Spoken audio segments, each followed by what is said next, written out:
सर्वेभ्यः नमस्कारः। आरोग्य चर्चा के इस छठे सत्र में आप सभी छात्रों का हार्दिक स्वागत है। प्रिय छात्रों, जैसा कि हम जानते हैं कि हम सर्वांगीण आरोग्य की प्राप्ति के लिए प्राणायाम का अभ्यास कर रहे हैं। अभी तक हमने हमारे क्रम में पहले प्राणायाम का अभ्यास किया भस्त्रिका। आज हम दूसरे प्राणायाम का अभ्यास करेंगे, कपालभाति प्राणायाम। कपालभाति एक ऐसी श्वसन प्रक्रिया जिसे हठयोग प्रदीपिका नाम के ग्रंथ में कहा गया है, उस ग्रंथ में इसका निर्देश किया गया है। कपाल शब्द का अर्थ होता है ये भाग, ये देखिए, ये देख रहे हैं ना, ये भाग, ये कपाल कहलाता है। ठीक है। भाति का अर्थ होता है ग्लो अथवा तेज, चमक, ओज, स्वास्थ्य। तो ऐसा प्राणायाम जिस प्राणायाम को करने से कपाल का तेज अथवा मस्तक का अथवा हमारे मुख का, चेहरे की रौनक जिसे हम कहते हैं, अथवा चेहरे की चमक, एक स्वस्थ व्यक्ति होता है ना, उसको देख के ही लगता है कि यह स्वस्थ है। तो इस प्राणायाम से उस स्वास्थ्य की प्राप्ति होती है। तो पहले इस प्रक्रिया को सीखेंगे और बाद में इससे यह प्राणायाम कैसे लाभ देता है, कैसे कार्य करता है, इसके कार्यान्वयन के बारे में भी हम चर्चा करेंगे। तो आइए ध्यान दीजिए कि सर्वप्रथम इस प्राणायाम को मैं कैसे कर रहा हूँ, आप इसको थोड़ा ऑब्जर्व कीजिएगा। देखिए, इसमें आपका ध्यान मेरे शरीर की आकृति और विशेषतः पेट पर आप एक बार ध्यान दीजिएगा कि कैसे यहाँ पर गति हो रही है। सिर्फ पहले देखें।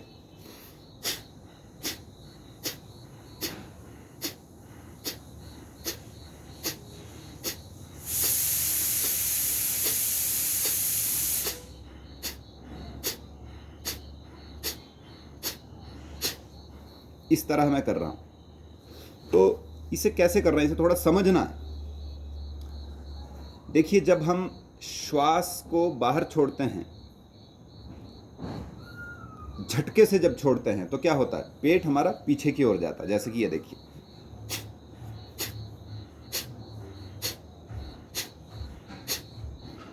ठीक है। जब हम नाक साफ करते हैं ना किसी चीज से, ऐसे, तो क्या होता है, पेट झटके से पीछे की ओर जाता है और श्वास बाहर आता है। इस प्राणायाम में हमने वही करना, जो अंदर श्वास है उसे झटके से बाहर छोड़ना है।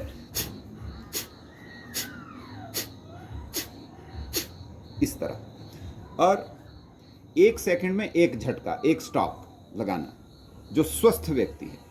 ठीक है।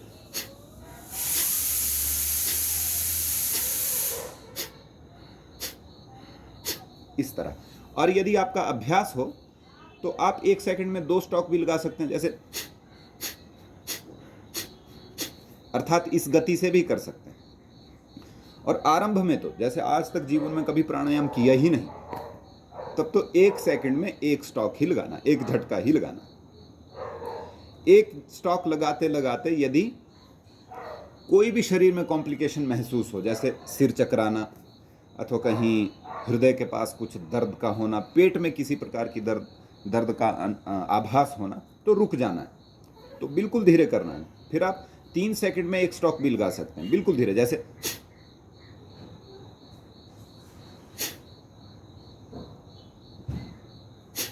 इतनी मंद गति से करना है। परंतु कब, यदि कोई समस्या आपको लगे कि नहीं, कुछ विपरीत आभास या विपरीत अनुभव शरीर के अंदर हो रहा है। यदि आप अभ्यस्त हैं और कुछ भी शरीर में ऐसा मूर्छा इत्यादि अथवा सिर चकराना इत्यादि का अनुभव नहीं हो रहा है, तो आप इसे तेजी से भी कर सकते हैं, जैसे,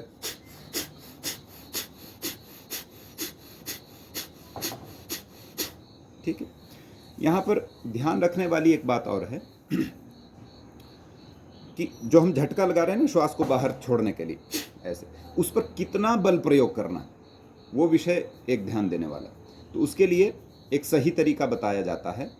इस तरह हाथ की स्थिति अपना लें और सीधे बैठ जाएं और नाक के आगे अंगूठे को रखें और ये तर्जनी जहाँ पर आ रही है, तर्जनी मतलब स्मॉल फिंगर जहाँ पर आ रही है, वहाँ पर हाथ को ऐसे रख लीजिए, ऐसे रख लिया। अब हाथ को हटा दीजिए, इस हाथ को यहीं रहने दीजिए।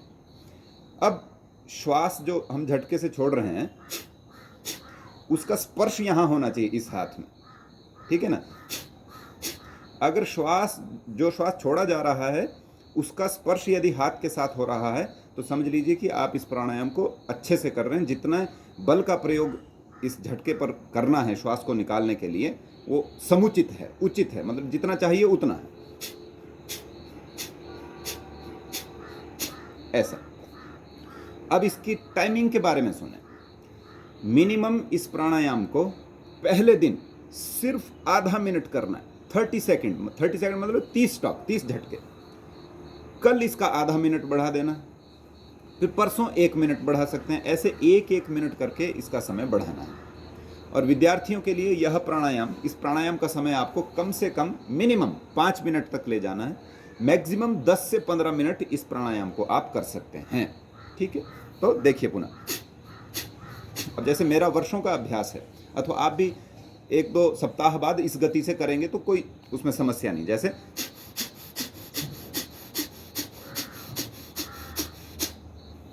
इस प्रकार से ये बहुत अद्भुत प्राणायाम। देखिए जब श्वास को हम झटके से बाहर छोड़ रहे हैं तो सबसे पहले उसका असर किसके ऊपर पड़ रहा है? पेट पर। देखिए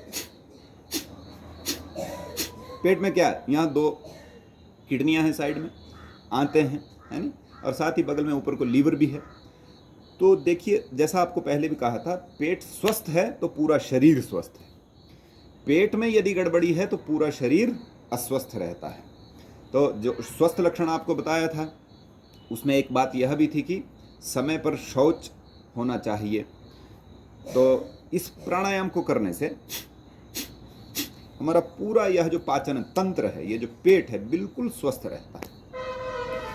और जिस व्यक्ति का पेट स्वस्थ है उस व्यक्ति का पूरा शरीर स्वस्थ होता है। पेट की गड़बड़ी के कारण ही शरीर में 99% जो है अव्यवस्था होती है, अनारोग्य होता है। परंतु